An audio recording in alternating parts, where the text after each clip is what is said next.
قل یا ایھا الناس انی رسول اللہ الیکم جمیعا، اے پیغمبر ان سے کہہ دیجیے کہ اے لوگوں میں تم سب کی طرف رسول بنا کر بھیجا ہوا، یہ اعزاز صرف میرے پاس ہے۔ مجھ سے پہلے جتنے انبیاء آئے وہ کسی خاص قبیلے، کسی خاص بستی، کسی خاص علاقے کے لیے تھے۔ وَإِلَىٰ مَدْيَنَ أَخَاهُمْ شُعَيْبًا، شعیب کو خاص قوم مدین کے لیے بھیجا گیا۔ وَإِلَىٰ عَادٍ أَخَاهُمْ هُودًا، حضرت ہود کو خاص قوم عاد کے لیے، عاد والوں کے لیے بھیجا گیا۔ وَإِلَىٰ ثَمُودَ أَخَاهُمْ صَالِحًا، حضرت صالح علیہ السلام کو خاص قوم سمود کے لیے بھیجا گیا۔ اسی طرح جتنے دیگر انبیاء ہیں ان کو خاص بستیوں کے لیے، خاص علاقوں کے لیے، خاص قوموں کے لیے بھیجا گیا۔ لیکن میرا اعزاز، میرا مرتبہ اور میرا مقام یہ ہے کہ انی رسول اللہ الیکم جمیعا، مجھے اللہ رب العالمین نے قیامت تک آنے والے افراد کے لیے نبی بنا کر، یہ اعزاز مجھ سے پہلے کسی نبی کو نہیں ہوا۔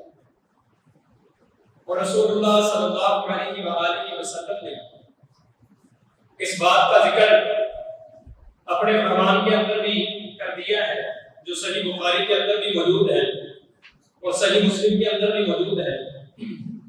رسول اللہ صلی اللہ علیہ وآلہ وسلم فرماتے ہیں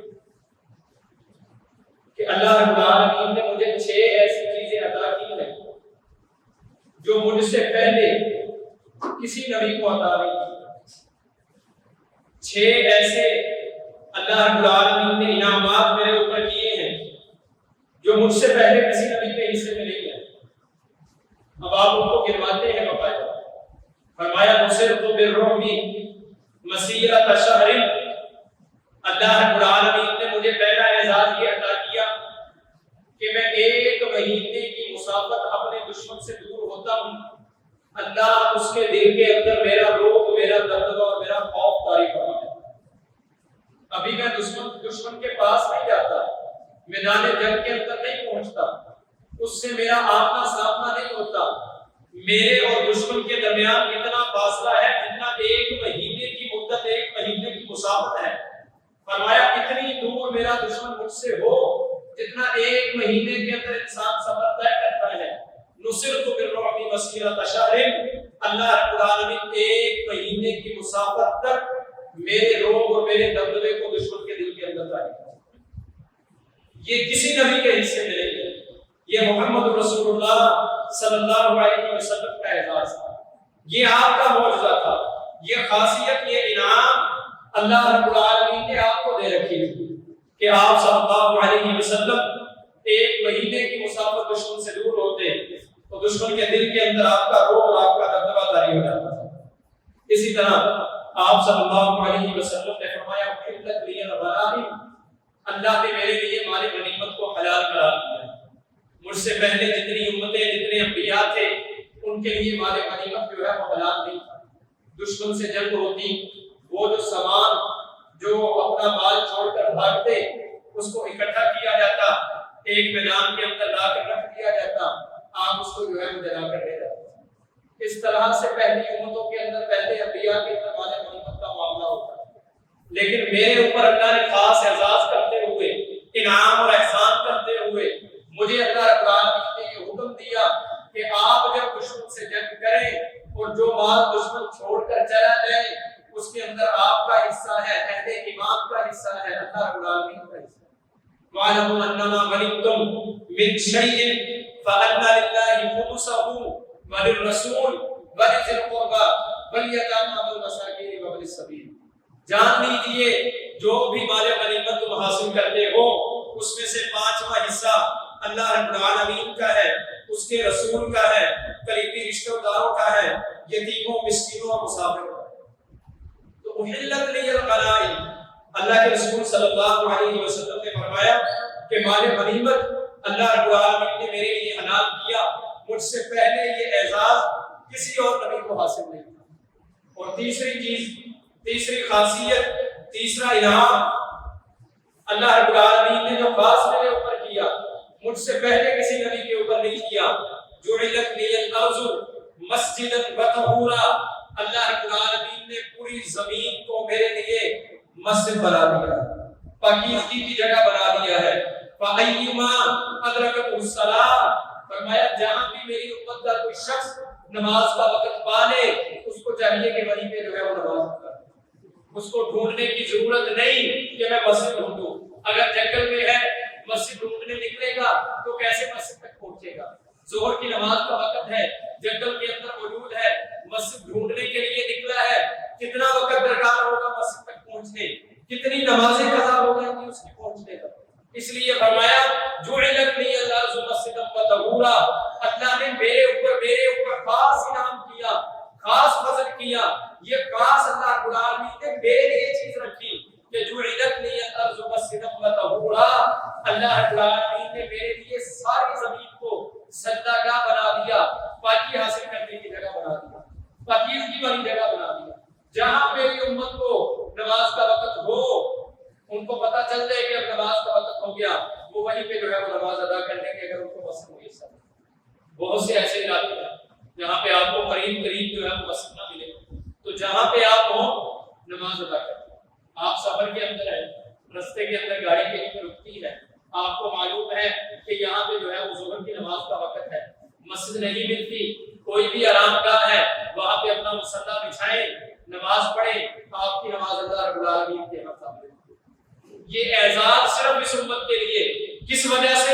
محمد رسول اللہ صلی اللہ علیہ وآلہ وسلم کی وجہ سے، کہ اللہ رب العالمین نے یہ اعزاز صرف آپ کو عطا فرمایا کہ اللہ رب العالمین نے ساری زمین کو آپ کے لیے مسجد بنا دیا.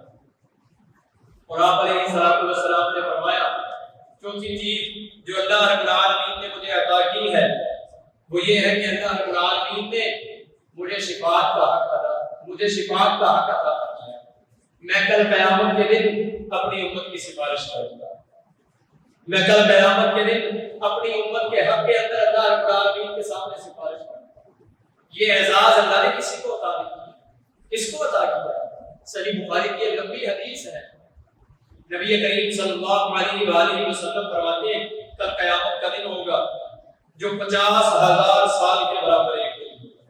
50,000 سال سورج بالکل آپ نے فرمایا قریب آ جائے گا، زمین جو ہے وہ تپ رہی ہوگی، لوگ اپنے پسینے کے اندر اپنے گناہوں کی بقدر ڈوبے ہوئے، کوئی ٹخنوں تک، کوئی گھٹنوں تک، کوئی پیٹ تک، کوئی کندھوں تک، اور وہ پسینہ ایسے جیسے ابلتا ہوا پانی ہوتا ہے.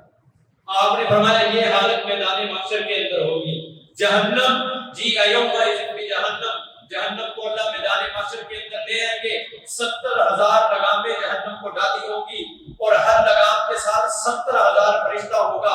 4,90,00,000 فرشتوں نے جہنم کو پکڑا ہوگا اور اپنی طرف کھینچ رہے ہوں گے اور جہنم لوگوں کی طرف لپک رہی ہوگی. اللہ لوگوں کو جہنم کے اندر ڈالیں گے، جہنم پھر بھی کہے گی یوم نقول لجہنم هل امتلأت وتقول هل من مزید. اس دن ہم جہنم سے کہیں گے تیرا پیٹ بھر گیا، وہ کہے گی مجھے اور دو، مجھے اور دو. سارے گناہگار جہنم کے اندر ڈال دیے جائیں گے، کفار و مشرکین ڈال دیے جائیں گے، اس کے باوجود جہنم اور مطالبہ کرے گی.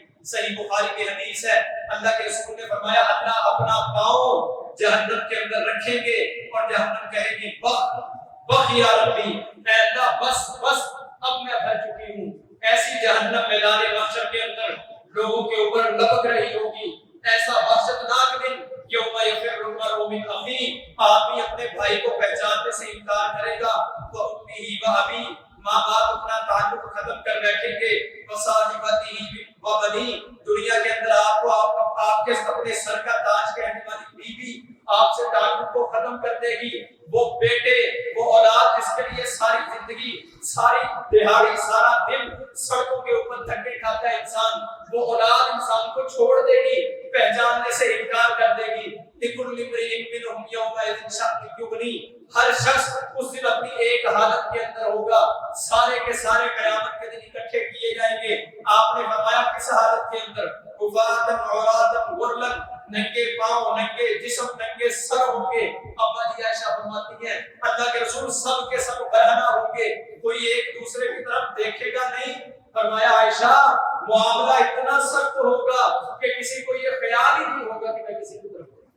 اتنا بڑا وحشتناک دن، یہ ساری ہولناکیاں جب اہل دنیا دیکھیں گے قیامت والے دن، جب اہل اسلام دیکھیں گے قیامت والے دن، تو پھر بس یہی تڑپ ہوگی کہ جس قدر جلدی ممکن ہو سکے ہمارا حساب شروع کیا جائے، حساب کی طرف چلا جائے۔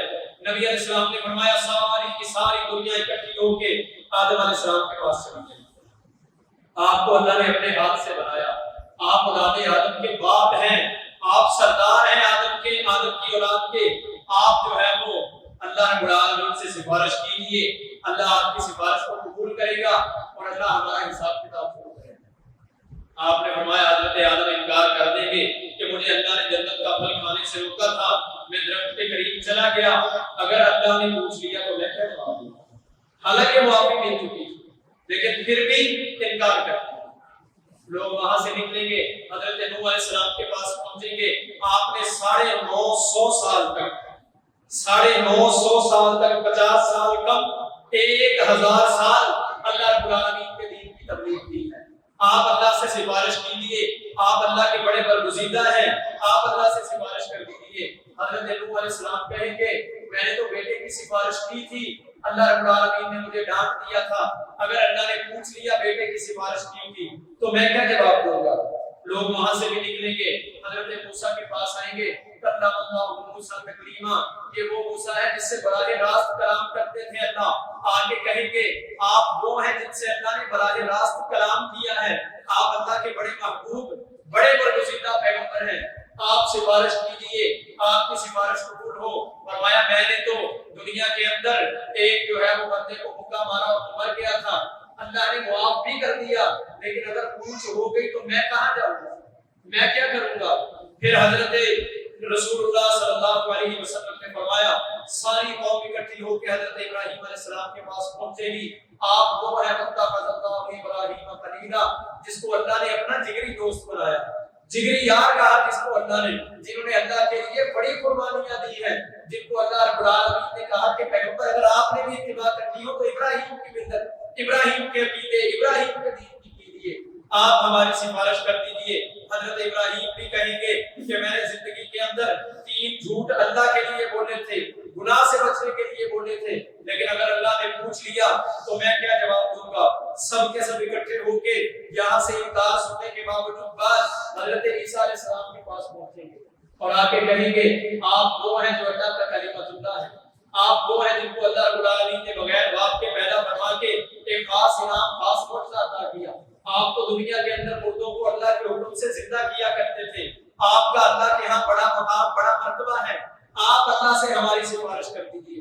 حضرت عیسیٰ علیہ السلام بھی انکار کر دیں گے اور کہیں گے لوگوں کہاں بھٹکتے پھرتے ہو، آج اگر کوئی سفارش کر سکتا ہے تو وہ محمد رسول اللہ صلی اللہ علیہ وسلم۔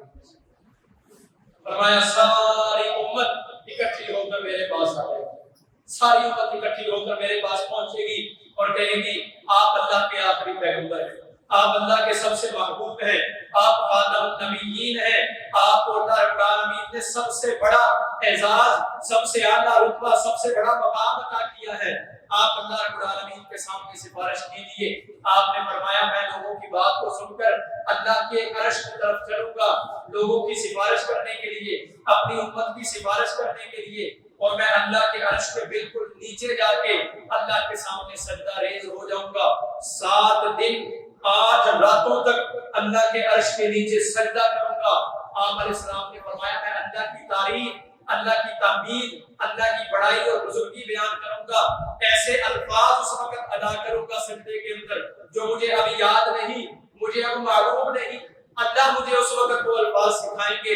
7 دن 8 راتیں میں اللہ کے عرش کے نیچے سجدہ ریز رہوں گا، اور پھر اللہ رب العالمین فرمائیں گے ارفع رأسک سلما تعطا اشفع تشفع، اے پیغمبر اپنے سر کو اٹھائیے، سوال کیجئے، جو آپ سوال کریں گے آپ کو دیا جائے گا۔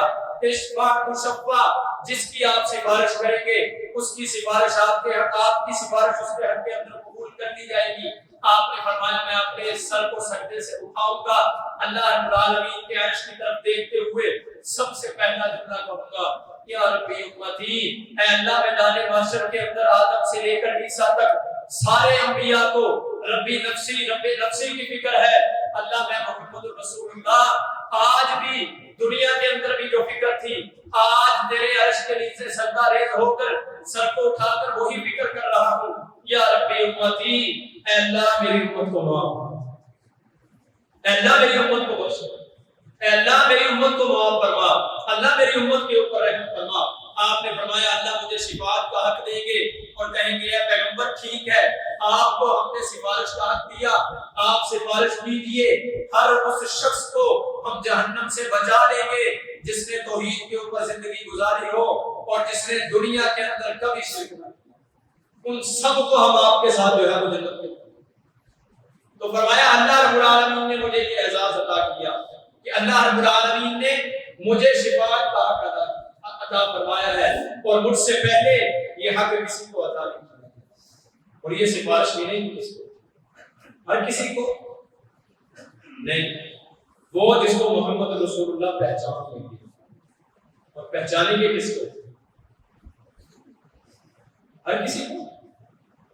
کئیوں کو آپ پہچان کے بھی کہہ دیں گے یہ میرا نہیں، پہچان لیں گے کہ یہ میری امت ہے، لیکن جب بتایا جائے گا کہ ان کے کرتوت یہ تھے تو پھر آپ کیا فرمائیں گے ان کا مجھ سے کوئی تعلق نہیں۔ پہچانیں گے کس کو؟ پہچانیں گے اس کو جس نے دنیا محمد رسول اللہ صلی اللہ علیہ وسلم کی اطاعت اور اتباع کے اندر گزاری ہے، جس نے دنیا کے اندر آپ کے مقام، آپ کے مرتبے، آپ کی رفعت اور بلندی اس کو جان کر آپ کی قدر کی ہوگی، آپ کی اطاعت اور فرما برداری کی، آپ کی سب سے بڑی قدر اور آپ کا سب سے بڑا اعزاز، آپ کے ساتھ سب سے بڑی محبت یہ ہے کہ انسان دنیا آپ صلی اللہ علیہ وآلہ وسلم کی اطاعت اور اتباع کے اندر گزارے۔ ہر وہ شخص جو دنیا کے اندر محمد رسول اللہ صلی اللہ علیہ وسلم کی اتباع اطاعت کے مطابق زندگی بسر کر کے جائے گا، محمد رسول اللہ صلی اللہ علیہ وسلم کل اس کو پہچانیں گے اس دن جس دن والدین بھی پہچاننے سے انکار کریں۔ ایک اصل ہمیں دیکھا ہے رسول اللہ صلی اللہ علیہ وسلم، سفیان کون ہے؟ میری شکل نبی صلی اللہ علیہ وسلم نے نہیں دیکھی، آپ کون ہیں؟ ہماری شکلیں نبی صلی اللہ علیہ وسلم نے، تو پھر پہچان کیسے ہوگی؟ اتباع و اطاعت سے۔ امت کہا جائے گا، یہ امت اجابت ہے۔ امت دو طرح کی ہوتی ہے، یاد رکھیں، ساری دنیا نبی صلی اللہ علیہ وسلم کی امت ہے، ساری دنیا۔ ایک ہے امت دعوت، دعوت سب تک پہنچی، یہ سب امت کے اندر شامل ہے۔ دوسری ہے امت اجابت، جن لوگوں نے دعوت کو قبول کر لیا، پہچانے ہو جائیں گے جنہوں نے آپ کی دعوت کو قبول کیا، جو آپ نے دعوت دی اس کو قبول کر لیا، جن جن چیزوں سے آپ نے روکا ان سے رک گئے، جن جن چیزوں کا آپ نے حکم دیا اس کو کر گئے۔ جو لوگ یہ والی امت کے اندر شامل ہوں گے وہ کل قیامت کے دن محمد رسول اللہ صلی اللہ علیہ وسلم کی پہچان میں آئیں گے۔ جو اس کے اندر شامل نہ ہوئے نبی صلی اللہ علیہ وسلم کو پہچان نہیں۔ اور بعض ایسے ہوں گے جو امت ہوں گے، اجابت بھی ہوں گے، لیکن پیغمبر کے دین کو بدلنے والے ہوں گے، نبی صلی اللہ علیہ وسلم پہچاننے کے باوجود ان سے ناتعلقی کرنی ہے۔ آپ فرمائیں گے کوئی تعلق نہیں کرتا، سوکن لمن غیر آبادی، جنہوں نے میرے بعد میرے دین کا بیڑا غرق کیا ان کو مجھ سے دور لے جاؤ، مجھ سے دور۔ تو میں آپ اگر یہ چاہتے ہیں کہ ہمیں کل قیامت کے دن محمد رسول اللہ صلی اللہ علیہ وسلم کی سفارش مل جائے، آپ کی شفاعت کا حق حاصل ہو جائے، تو پھر آپ کی اطاعت، آپ کی اتباع، آپ کی فرمان۔ وہ کیسے؟ بڑے بڑے کاموں میں تو جو ہے وہ ہم کبھی کبھی سوچتے ہیں یار یہ کیسے ہو، معاشرہ کیا کہے گا، برادری کیا کہے گی، کنبہ قبیلہ خاندان کیا کہے گا، لیکن بعض چیزیں ایسی ہیں جہاں پہ نہ کنبے کا تعلق ہے، نہ قبیلے کا، نہ خاندان کا، وہ کام بھی نہیں کرتے۔ 5 وقت کی نماز پڑھنا ہے، آپ کسی سے کہیں یار میں نماز پڑھنے جا رہا ہوں، کوئی آپ کو روکے گا؟ کوئی کہے گا برا کام کرنے جا رہے ہیں، پھر کیوں نہیں کرتے؟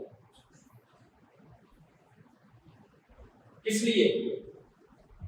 اور یہ ہم تصور کر بیٹھے ہیں دنیا کے اندر کہ میں دنیا کے اندر کوئی نماز نہ پڑھوں تو کل قیامت کے دن مجھے پیغمبر کی شفاعت حاصل ہو جائے گی۔